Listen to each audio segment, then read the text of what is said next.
A full house again. Hallelujah. Hallelujah. Mommy, thanks we give to you, Lord. Oh, thanks we give to you, Lord.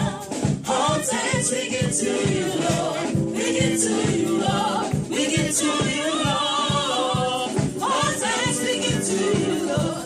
We give to you, Lord. We give to you, Lord. Oh, thanks we give to you, Lord. Oh, thanks we give to you, Lord. Oh, thanks we give to you, Lord. We give to you, Lord. We give to you, Lord. Oh, thanks we give to you, Lord. We give to you, Lord. We give to you, Lord. Oh, thanks we give to you, Lord. Oh, thanks we give to you, Lord. We give to you, Lord. We give to you, Lord. We give to you, Lord.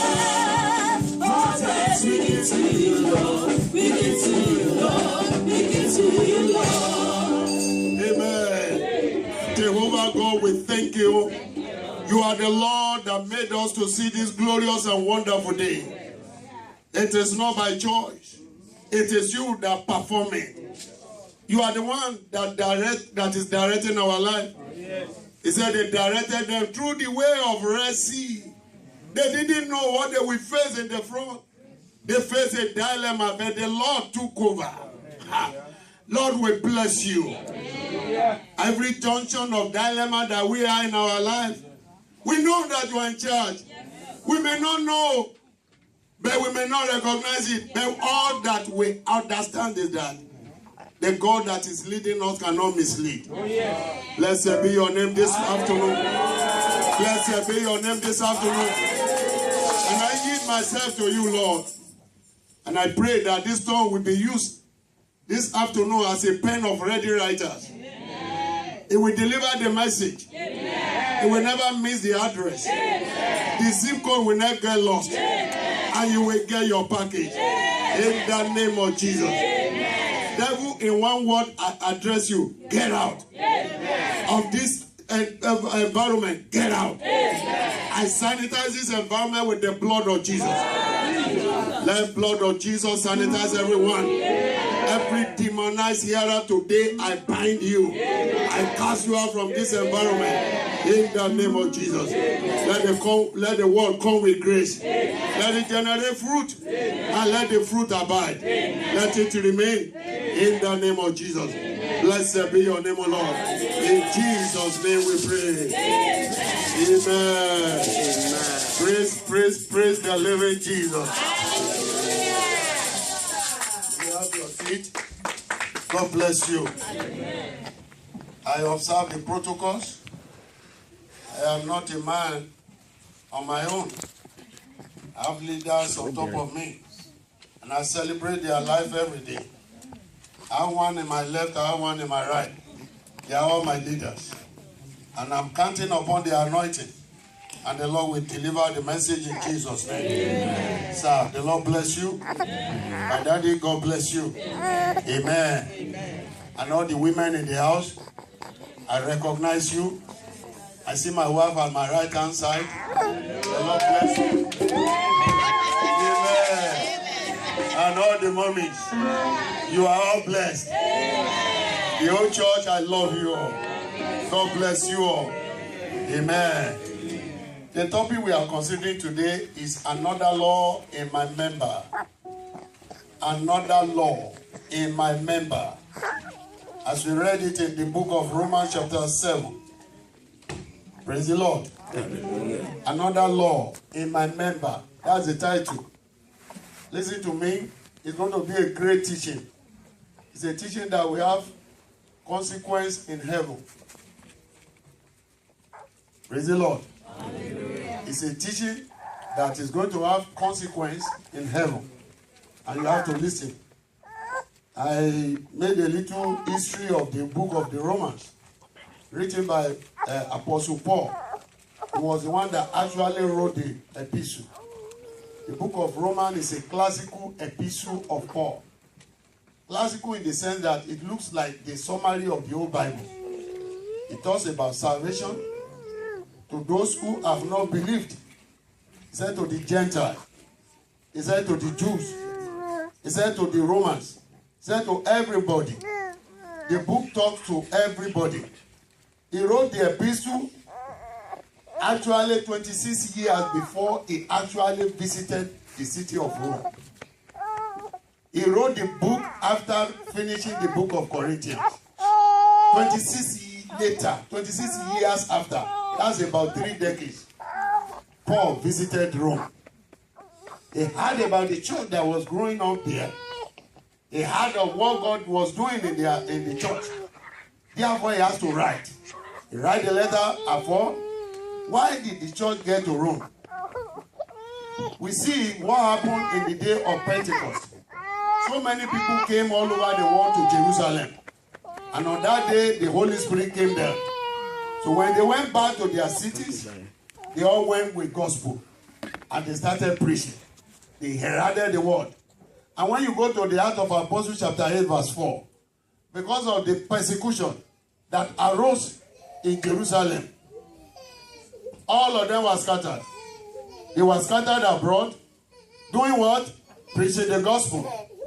And by those two theories, it is possible that church was planted in the city of Rome.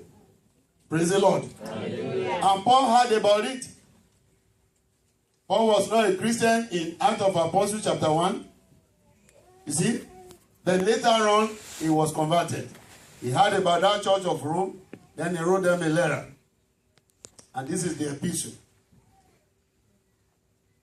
The book witnessed to both unbeliever, to both baby Christian, and to the mature believers alike. He spoke about salvation to them that believe. He said, the gospel, I'm not ashamed of the gospel of Jesus Christ.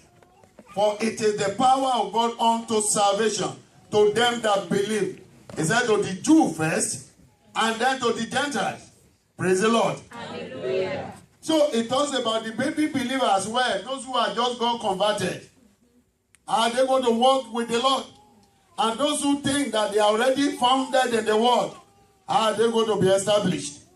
To understand this great book is to see it as a dialogue between Paul and unnamed, real and imagined objectors. Those who are objecting the preaching of Paul. To understand the book of Romans is to picture it that way. Who was he addressing? Who was he talking to? Are they real human beings? Are they unreal? Are they imagined? All those ones were factored in the book of Romans.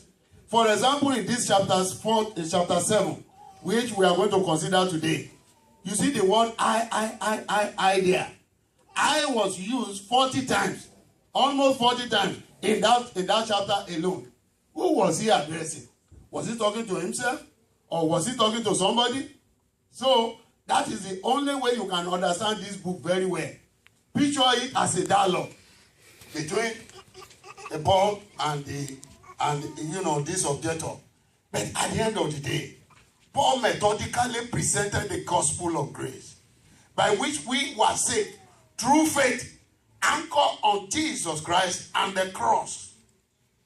If you see the summary in chapter 3, I think I was here some weeks ago to deliver the message on that chapter. Can you still remember? Eh? What is the title of that message? What was the title? Emma Wogwe. Only the guy Wogwe. Eh? I want to know if you are a very good student. Amen. What was the title of that message? Faith. In the old church? Let God only be true God. Let God be God. Let God be God. Let God be God. Thank you, sir. Thank you, sir. The Lord bless you. Amen. Let God be God. He always presented each chapter and end up with the gospel of Jesus Christ. Even though the fundamental issue was the law, he was talking about the Judaism, Judah, the Orthodox Israelites. They are well founded in the law. The law of Moses is what they practice from letters to the letters to the core. They don't respect any other thing. So when Jesus Christ came and gave them the gospel, the Lord had blinded their eyes. So Paul has to walk upon that law. That is why in every chapter you see, is always talking about something. Praise the Lord. Amen. Praise the Lord. Amen. Let somebody read from verse 1, please. Chapter 7, verse 1. Certainly you will not understand.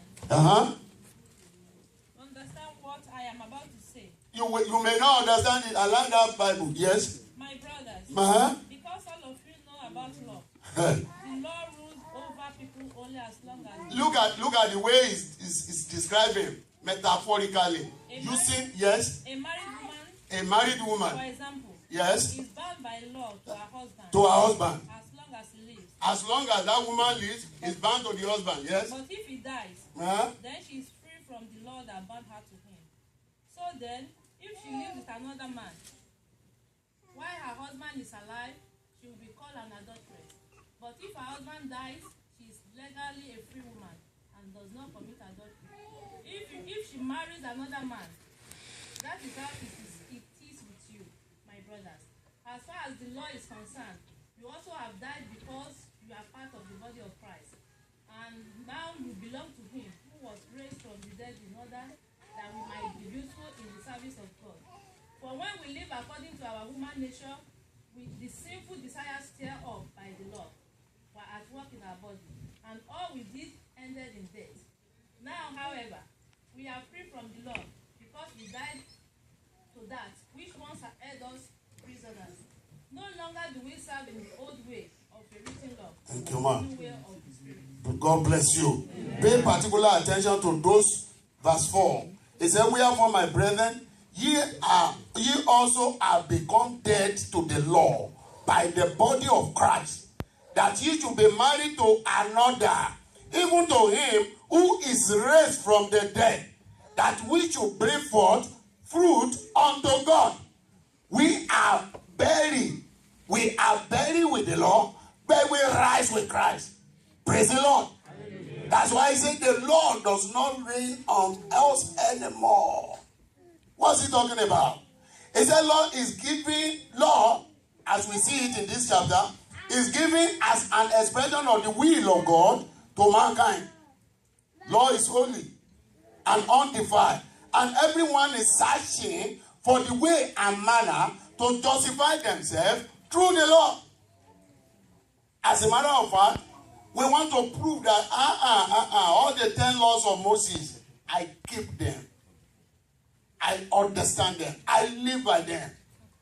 Don't do this, don't do that, don't do this, don't regulate this, don't regulate that. Don't eat animal with pattern wool. Don't do this, don't do that. That's what I live by. Everybody is looking for a way of justifying themselves. Why? Because they keep the law.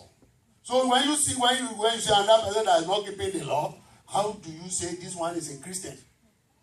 Praise the Lord. Amen. This is a kind of confusion that was going on in this chapter. That is the confusion. It's do's and don'ts were always the regulation of the people of children of Israel as at that time. Let's go to verse 14, please. For we know that the Lord is spiritual. spiritual. The law is spiritual. It's describing the law now. Yes? But I am carnal, Uh-huh. sold under the sin. For that which I do, I allow not. For what I would, that do I not. But what I hate, that do I. Verse 16. Yes.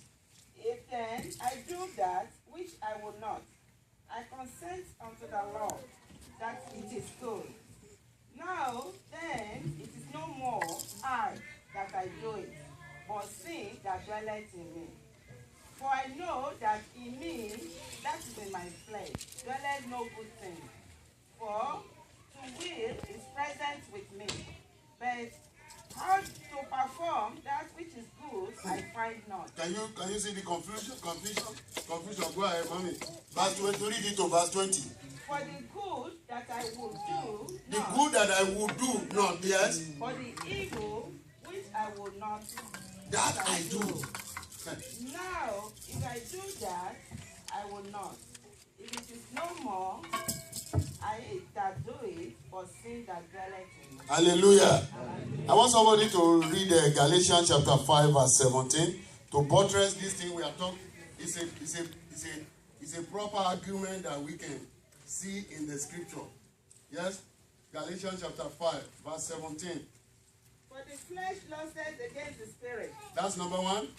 Yes. And the spirit And spirit against the flesh. against the flesh. And these are contrary. They are very contrary. The one to the other. They one to the other. That's the confusion. Mommy, thank you. Go to James chapter 4 verse 1 too. James chapter 4 verse 1. The book of James. From whence come wars Uh-huh. that fighteth among you? Yes. Come they not hence, even of your lust that war in your members. That war in your member. From whence come wars and fighting among you. He said, come they not hence, even of your lust that war in your member. Another law in my member. He said, here comes the conflict as we try to do that which is right and needful according to the law of God that dwelleth in us. They call it, some people call it, what's it called? Conscience. They say it's a policeman that is dwelleth in everybody. There is nobody that is void of conscience. There is nobody on earth that does not know that this thing is good. What is good is what I will do. Okay, let's take stealing for example. You always know that stealing is very, very bad. It's fought against in every society, and it is a crime. But there is another law in you that will tell you, at least nobody is watching you. Abi? I just didn't move that. Eh? Yeah. Eh? Praise the Lord. Praise the Lord. This confusion is going on. It is a war in our member. It contradicts the law of God. And it is inside of us, dwelling there. Praise the Lord. Hallelujah. Here comes the conflict. Because the Bible says here that the good that I wish I do, I don't do it. And the evil that I hate, let me read New International Version. It said, and verse 16, and I do what I do not want to do. I agree that the law is good. I do what I supposed not to do. I agree that that the law is very good. I agree that thief, stealing, adultery is not good. I don't disagree with it. But how come that it is what is not good that I have the tendency of doing at all times? Praise the Lord. Hallelujah. I say praise the Lord. Hallelujah. As it is no longer I myself who do it, but the sin living in me. I know that nothing good lives in me, that is in my sinful nature. For I have the desire to do what is good, but I cannot carry it out. For what I do is not the good that I want to do. No, it's that the evil that I do not want to do, this I keep on doing. Verse 20, it said, now, if I do what I do not want to do, it is no longer I who do it, but it is sin living in me that does it. Praise the Lord. Hallelujah. Praise the Lord. Hallelujah. But I have a problem with this assertion. I have a problem. My problem is, are we trying to pass a buck? Are we trying to blame that oh, the sin we commit, we are not the one committing it? Are we going to pass the buck? Or are we going to excuse or pardon sin? No. We are not that one. Hallelujah. Hallelujah. But the argument we are building up started right away from the foundation of the earth. Let somebody read Genesis chapter 3 verse 6. Please, let's go down there. Praise the Lord. Hallelujah. I say praise the Lord. Hallelujah. Look at that Genesis chapter 3 verse 6. And when the woman saw When the woman saw that the tree was good for that the tree was good, when the woman saw, let's picture that one alone. When the woman saw, are we saying the woman has never seen that tree before? Has she not? Please answer this question. Is this the first time that she's seen the tree? Has she seen it before? Yes. Has she walked past through the tree before? Yes. Did she know what God said concerning the tree? Yes. She knows it. Yes. Now, why is it that the Bible is saying that the man and the woman saw? Another thing is rising up in that woman now. Go ahead, sir. It was the message. And when the woman saw that the tree was good for food, She first of all saw it. They now perceived that the tree was very good because somebody is now engineering her, telling her that look at this tree. Is it not very pleasant? Look at this mango. Look at this fine Opelenge lady. Look at this. Look at this $5 that is not yours. Why can't I maneuver this paper? Look at it. Look at that fine man. Hallelujah. Lady. That's Look right. at that fine man that is carrying weight all the time, building muscle. Yeah? Praise the Lord. Praise the Lord. Amen. Yes, go ahead, sir. and that it was pleasant to the eye. Very pleasant to the eye. And the tree to Very desire. pleasant to the eye. Sin is so pleasant to the eye. Sin is so pleasant. Sin is so pleasant. It's so delicious to look. Yes. And a tree to be desired to make. To be desired. Then desire arose. First of all, you look at it. First of all, it started debating within herself and concluded that this thing is pleasant. Then it desired it. Those are the three forms. Yes. It took of the fruit. Then action now follow. Action now follow. Action now follow. Imagine if the woman had stopped in the first level when she saw it. I said, this is no go area. The second level will not come. The third level will not arise. Hallelujah. This is where the problem of all humanity came. Thank you, my brother. God bless you. Amen. We all inherited that tendency from that. What happened in that Garden of Eden? And it passed to everybody. And since that day, the tendency is always in us. The desire is there. Hallelujah. Amen. There is nobody on earth that is free from this thing. Nobody. No man is free. No one is free. Since that tendency, the Adamic nature, the nature of committing sin, has been transferred to us. Unless if blood does not run through your vein. Unless if blood does not run through your vein. And nobody is drawn from the sky. No one is free from all these things. Hallelujah. Hallelujah. As long as you live on earth, that struggle will still be there. That desire will be there. That loss will keep coming. The more you suppress it, the more it comes.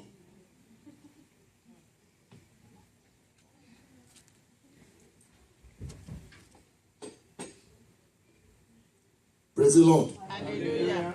So the culprit, the offender that we are talking about is indwelling sin. Tag another law in my member.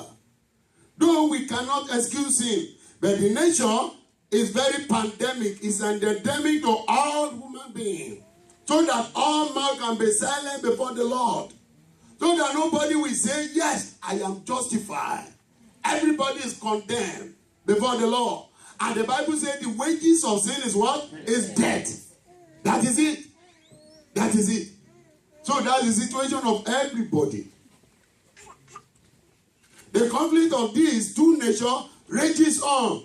Though I love to do what is good at all times, there is a great mass contradiction and paradoxes at work, striving against the new nature, taking us captive. It's taking us to captivity. It's binding everybody. Before you think about anything, it's grabbing you. Before you do one thing or the other, it's already at work. You say, I won't do it again. It keeps on repeating itself. It's a pattern. Why? Because we got it from Adam. We are all human beings. Unless we try to justify ourselves, and there is no basis for our justification. The Lord will bless you in Jesus' name. Amen. This is the sorry condition of every human being. This is the situation. This is the story of everybody. This led Paul to eloquently declare in verse, let somebody start reading from verse 21. I find then a law that I will do good, evil is present. For I delight in the law of God after the inward man. After the inward man, I delight in the moral code of law of God. I delight it. Because I have a conscience in my heart. It's trying to revert to that conscience. After the inward man. I find the law of God that I will do good, evil is present with me. For I delight in the law of God after the inward man, after my conscience.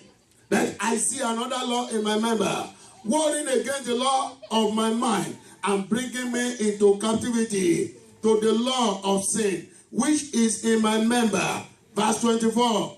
Verse 24. I need somebody who can read it for me. O wretched man, yes. who shall deliver me? Who shall deliver me? O wretched man, I am. Yes, who shall deliver me? This led Paul to eloquently groaning. He was groaning within himself. He was perspiring and asking, in this wretched state, in this sordid condition, who shall deliver me?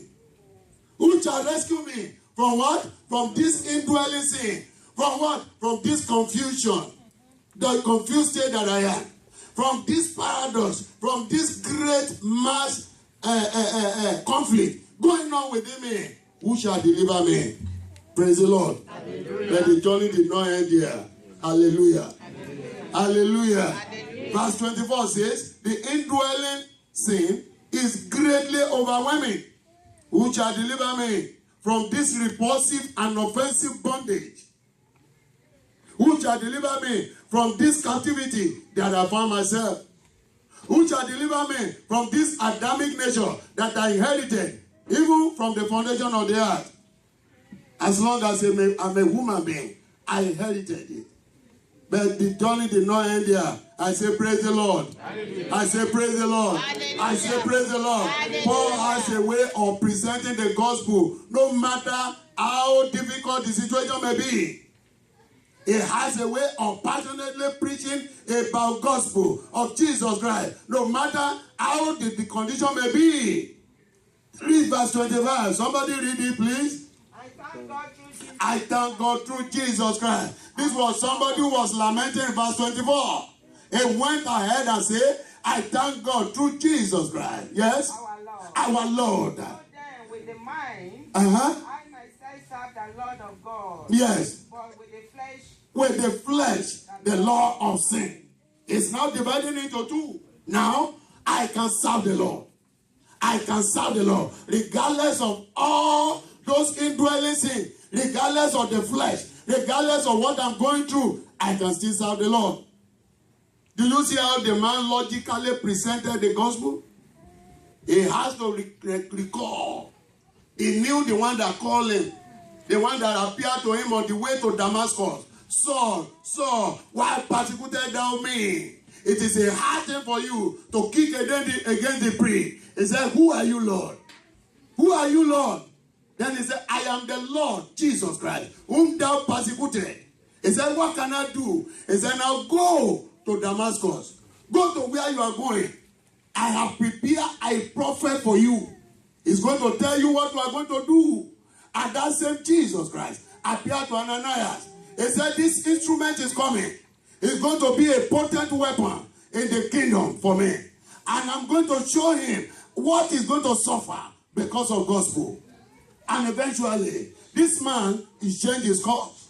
He accepted Jesus Christ, and he now tells everybody that I am apostle to the Gentiles. He said, lo and behold, I magnify my office. He passionately pleads because of Jesus Christ. And the same way I am talking to you today. I don't know what can take this indwelling sin away from us except the blood, except Jesus Christ. And I have reasons to say thank you, Lord Jesus Christ.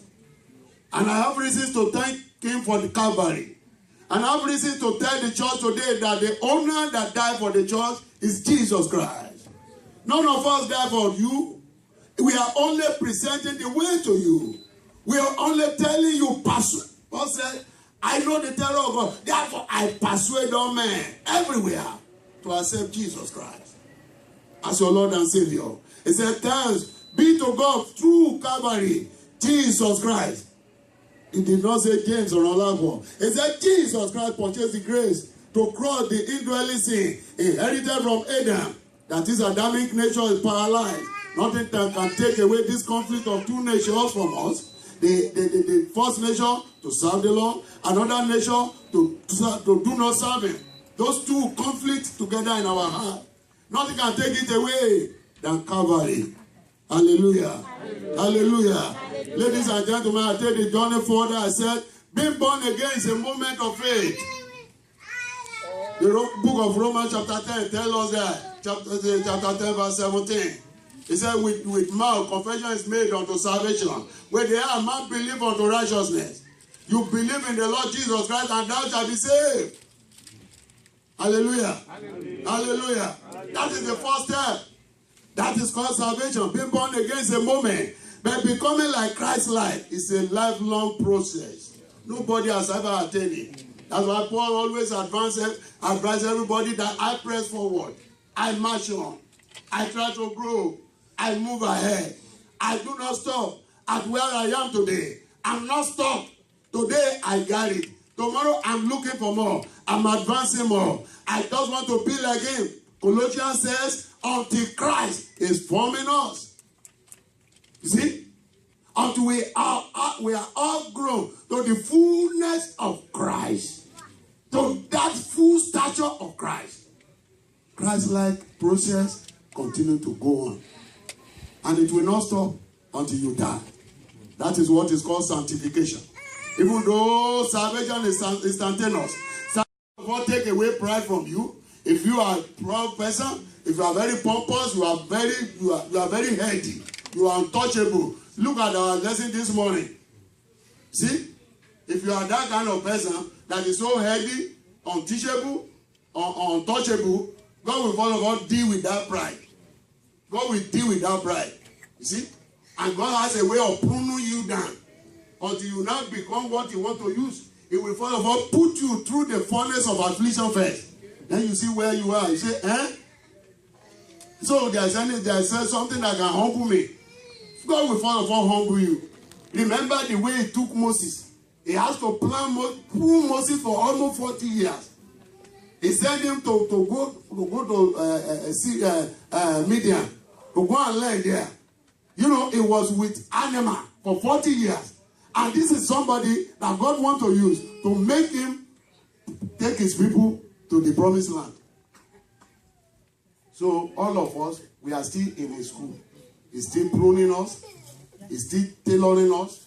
He's saying, you can still suffer long. Praise the Lord. Hallelujah.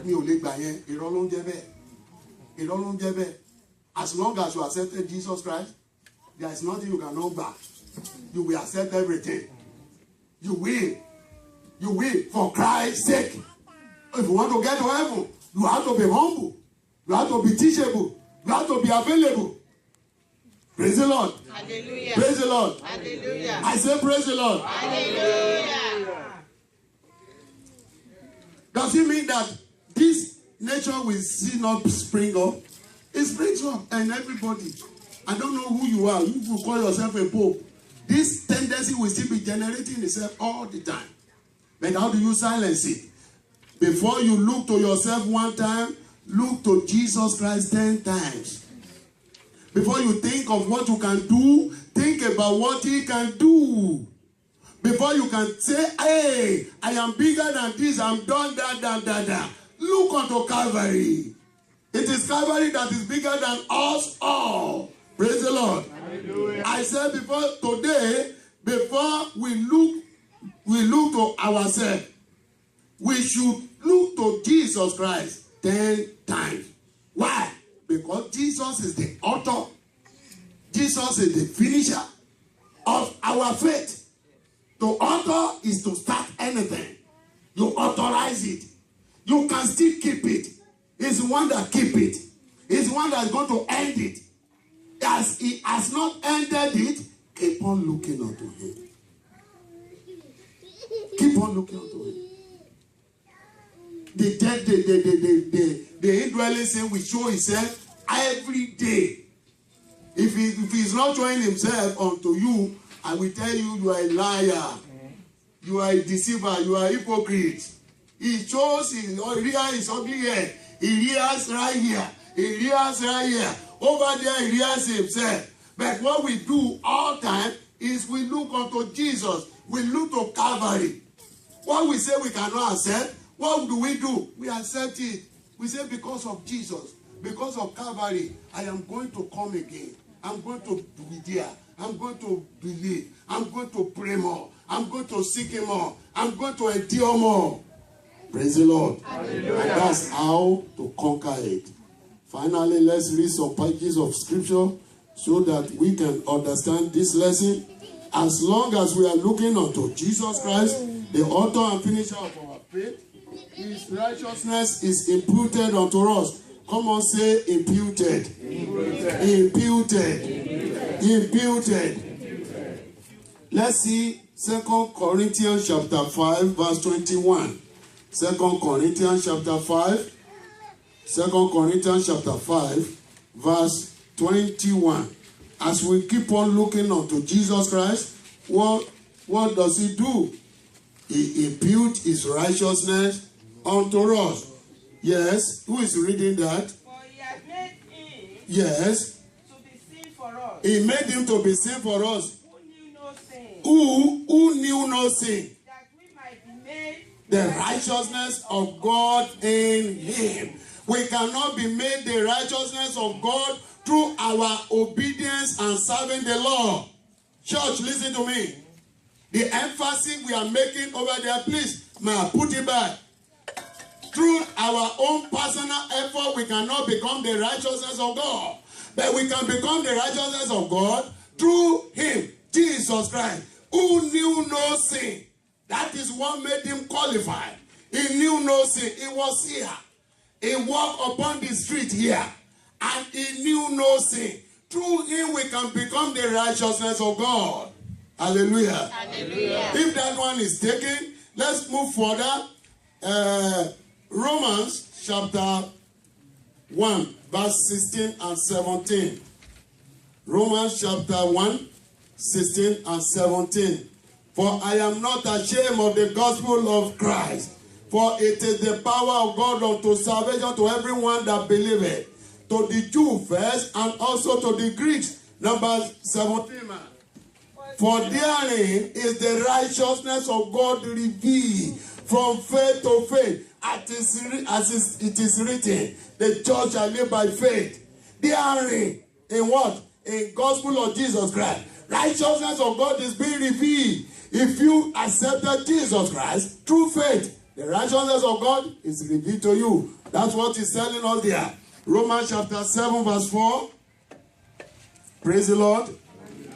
Praise the Lord. Amen. Therefore, my brethren, Wherefore, my brethren, you also have become dead dead. to the law, Yes. the body of Christ, Yes. that you should be married to another, Yes. even to him Yes. who is raised from the dead, Yes. that we should bring forth fruit unto God. If we should marry to another, marry to whom? Marry to Jesus Christ, whom he raised from the dead.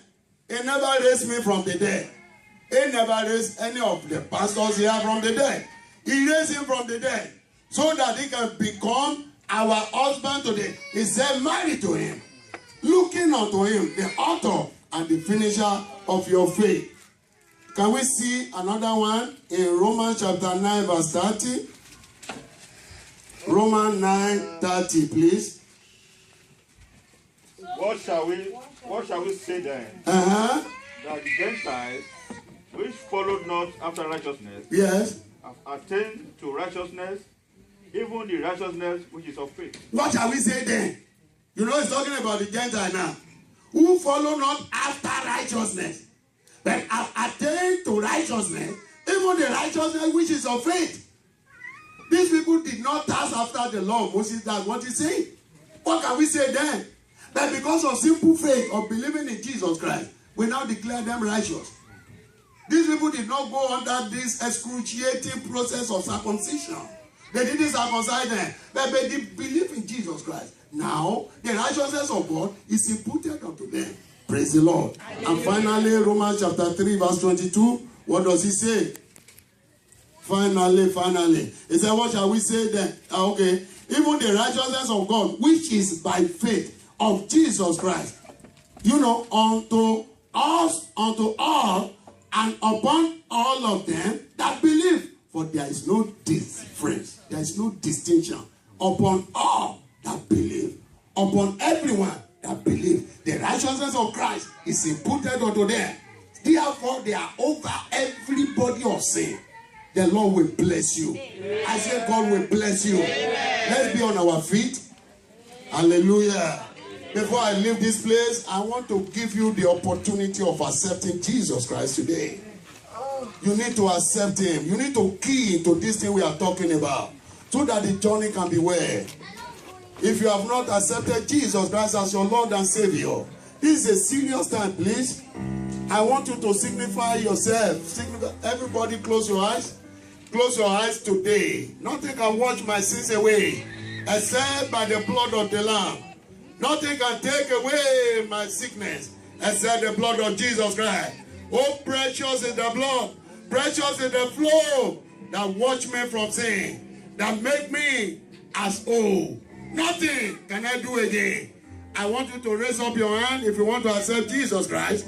This is the time of decision. The time of decision. Close your eyes. Why the people that want to accept Jesus Christ? If you want to accept Jesus Christ newly today, opportunity is coming to you. Opportunity is coming to you. I want to accept Jesus Christ today as my Lord and Savior. The Lord bless you. The Lord bless you. The Lord bless you. The Lord bless you. I want to see more hand. I want to see more hand. As many that will want to accept Jesus Christ today as your Lord and Savior, I want to see more hand. I want to see more hand. I want to see more hand. I want to see more hand. This is an opportunity. Our children, please, this is opportunity for you to accept Jesus Christ. Accept the Lord Jesus Christ today and pray the sinner's prayer. Say, Lord, I believe. Say, Lord, I accept you today as my Lord and Savior. I am sorry for my past sin. Walk with me now. I believe in you. I will serve you. I will walk with you. I will obey your voice. Continue to help me. The Lord will bless you in Jesus' name. Amen. Praise the Lord. I say praise the Lord. Hallelujah. You that is struggling and you are in conflict with any kind of sin, the blood of Jesus is enough for you. I want you to pray this prayer with me. Today, Lord, take me over. Take me over today.